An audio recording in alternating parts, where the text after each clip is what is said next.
She was one of the absolutely biggest no names right on to American butt into my television, work like that a and take over two-time like Emmy I winner don't before she could exist. legally Look, drive, No, you the look. star of a I hit am a sitcom grown watched woman. by But as millions long as every you keep single week. insisting on treating me Then, like a child, in the I middle of want that you to show's stay the fifth hell out of season, my life. she She was simply hiding. walked away. No farewell tour, no tell-all interview, just a short statement from her publicist about health reasons and a silence that lasted for years. It would take almost a decade for the public to learn what had actually happened, and even longer for the full picture to come out. This is the real story of Kristy McNichol, and why the woman millions of people grew up watching disappeared from Hollywood right at the peak of her career. Kristy McNichol's story doesn't really begin with fame. It begins with a childhood that skipped most of the normal stages other kids get to take for granted. She was born in Los Angeles in September of 1962, the daughter of a carpenter and a mother who worked as a secretary and later sold cosmetics to help support the family after her parents divorced when Kristy was only 3. Money was tight, and from a very young age, Kristy and her older brother Jimmy became a source of income for the household. Jimmy started modeling first, and Kristy, barely old enough to talk in full sentences, tagged along. By the time she was 6 years old, she had already shot her first television commercial.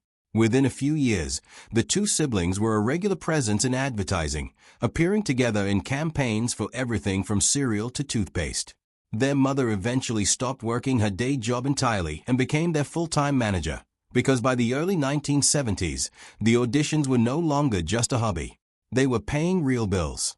By the time she was a teenager, Kristy McNichol already had a professional resume that most adult actors would envy.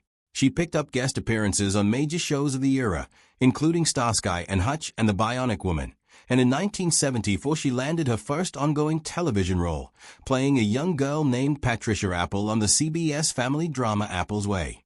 The show didn't run long, but it gave her something that mattered more than ratings: real experience on a professional set, years before most kids her age had ever stepped in front of a camera.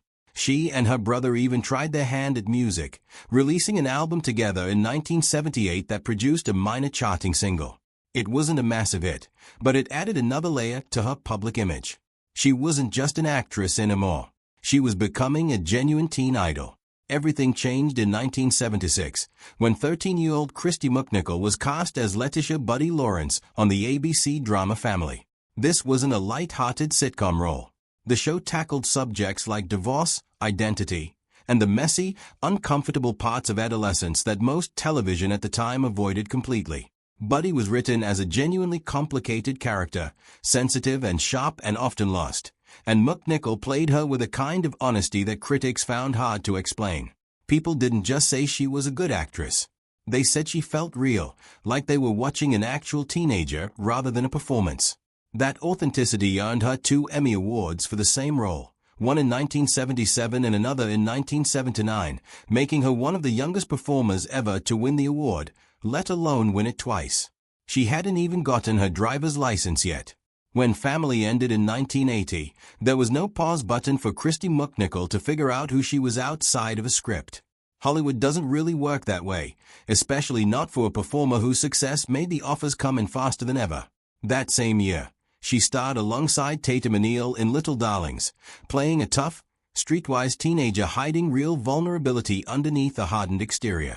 The film turned her into a full-blown teen icon almost overnight. She followed it with The Night the Lights Went Out in Georgia alongside Dennis Quaid and Mark Hamill, earning one of the largest paychecks any teenage actress had received up to that point.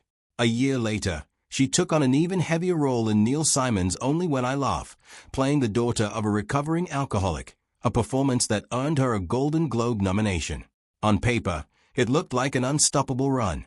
Behind the scenes, McNichol has said she genuinely did not know how to say no to any of it, not to a script, not to a press tour, not to her own mother, who was still managing her career and depending on her income to help support the family. Every new role added weight instead of giving her room to breathe, and by 1982, after a critically panned musical comedy called The Pirate Movie left her with an unwanted Golden Raspberry nomination, the cracks that had been building for years finally reached the surface.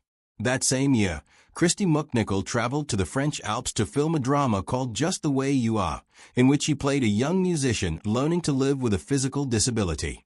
It was meant to be just another role for a 20-year-old who had already won 2 Emmys. Instead, something inside her broke completely. She stopped sleeping. When sleep did come, it brought nightmares with it. She cried on set, between takes, during scenes, and during moments when nothing in particular was even happening. When the production paused for the Christmas holiday, she went home and did not come back. Filming shut down entirely, and production remained frozen for an entire year while she went through treatment, because there was simply no way to finish the movie without her. At the time, the explanation given to the public was vague almost by design. Tabloids reported that she was dealing with a chemical imbalance, a phrase that sounded clinical without actually explaining anything. Rumors filled in the rest of the gaps, with plenty of speculation about drugs or alcohol. None of it was accurate, and McNichol addressed that directly years later, saying that an addiction might almost have been easier to walk away from than what she was actually carrying. What she was actually dealing with had two layers, and for a long time, only she and the people closest to her knew there were two layers at all. Doctors at the time used soft, careful language to describe her condition, terms like exhaustion, anxiety, and emotional strain. None of those words were technically false, but none of them told the full story either, because underneath the obvious burnout, there was a second pressure that McNichol would not speak about publicly for another 3 decades. She has since explained that the breakdown was not only about overwork. It was also about the exhausting, constant effort of hiding her sexuality from an industry and a public she did not trust to accept her. Imagine being 20 years old, on a film set in a foreign country, surrounded by a crew and a studio that already controlled nearly every part of your professional life, with no space left over to even admit what was truly wrong. The world was told she had a chemical imbalance. What she was actually managing was burnout stacked directly on top of it. She eventually returned to finish the film, which was released in 1984 to a muted reception, with audiences sensing something raw in her performance without understanding exactly why.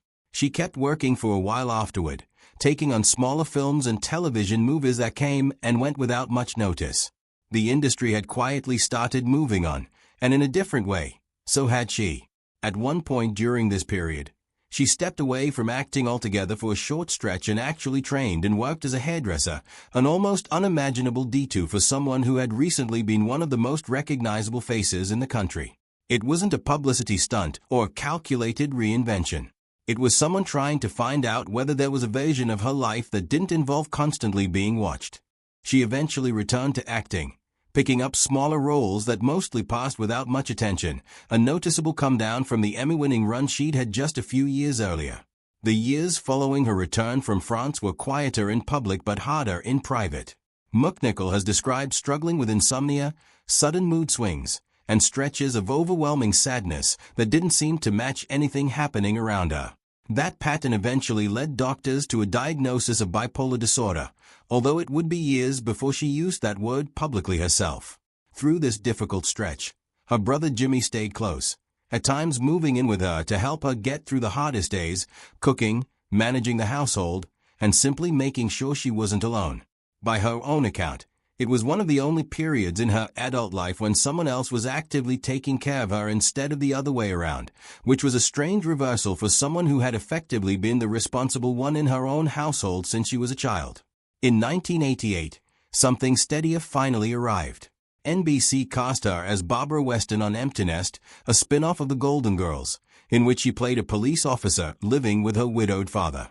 It was a very different kind of project from the heavy dramatic material she had built her career on. The show came with an established, supportive cast and the comfortable rhythm of a hit sitcom that aired right alongside one of the biggest shows on television. For a performer who had spent years carrying difficult, emotionally exhausting roles, the lighter tone offered something close to relief. For a few years, it looked like things had genuinely settled down. The show ran for 7 seasons.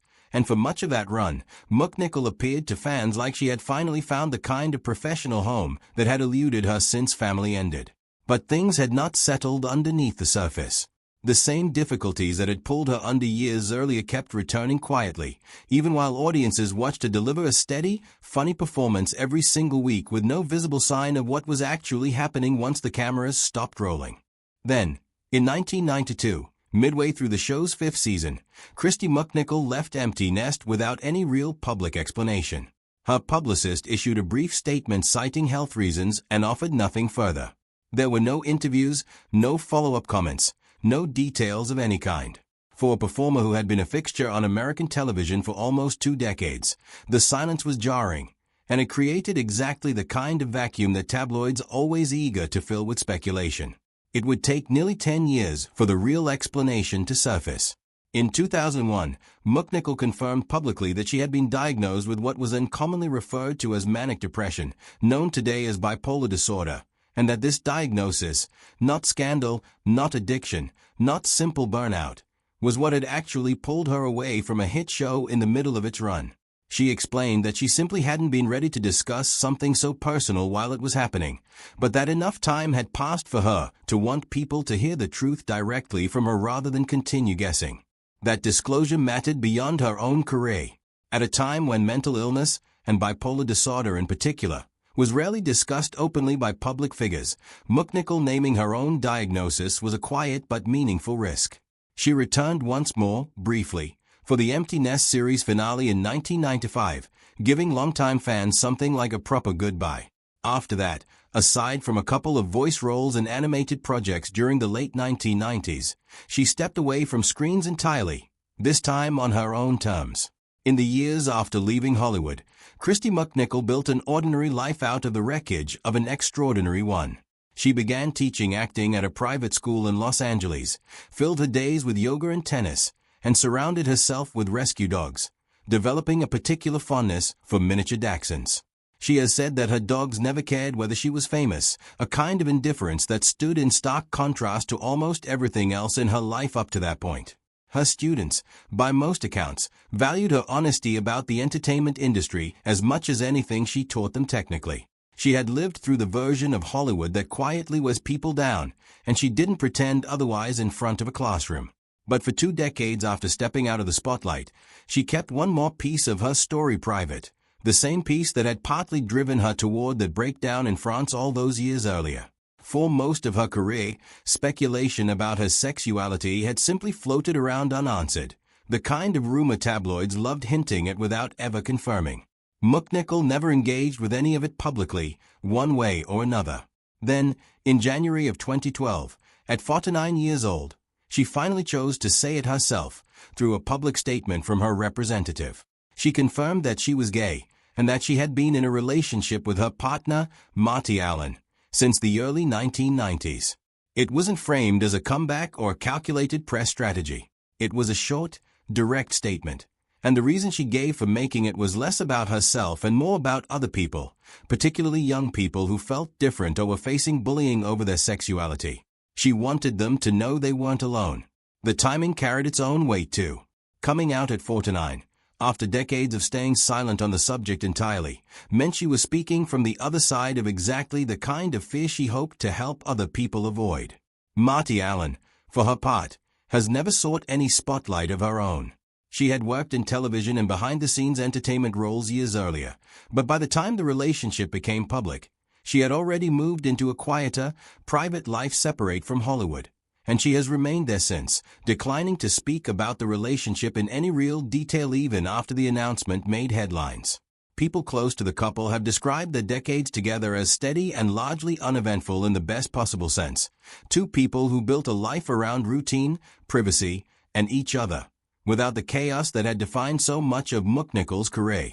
By the time that 2012 announcement came, Allen had already been the steady presence through every chapter that mattered, through the years McNichol has called the hardest of her life, through her exit from Empty Nest, and through the slow process of building a new identity once the cameras finally stopped rolling.